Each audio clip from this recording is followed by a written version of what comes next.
咱来看，昨伫屏东一间透天厝是发生火灾，住伫内底呢是一对翁仔某，也阁有后生。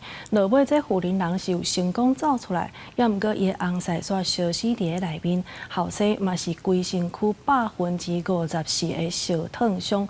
后手专案室的交互火调人员来厘清原因。 大火伫厝内烧出来，规栋透天互火包围。屏东市清白巷一栋徛家，找到半暝要3点发生火灾，附近居民先听到砰砰的声，倒听到徛家内底伫喊救人，赶紧报警。有听砰砰叫，我就出来叫车，叫救护车，一个内底伫喊救命，喊足大声，我无法度通去。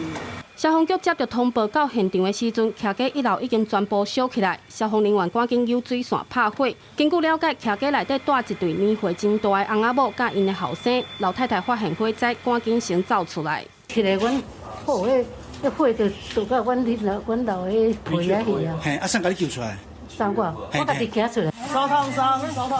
消防人员对1楼灶骹救出大约50岁的后生，全身2度烧烫伤达54%。因为厝内顶真侪物件，增加抢救的难度。火势伫3点40控制，消防人员处理残火的时阵，伫客厅发现失地长期倒眠床的老先生，但已经过往。在进行残火处理的时候，于1楼客厅发现先生被铁柜压住，那现场所有受困民众都已经 救出。火势到大约4点半才灭掉，天光了后，现场扭起封锁线，火调人员来到现场搜证，详细事故原因要等火调人员调查厘清。公视新闻陈焕武、面交馆屏东报道。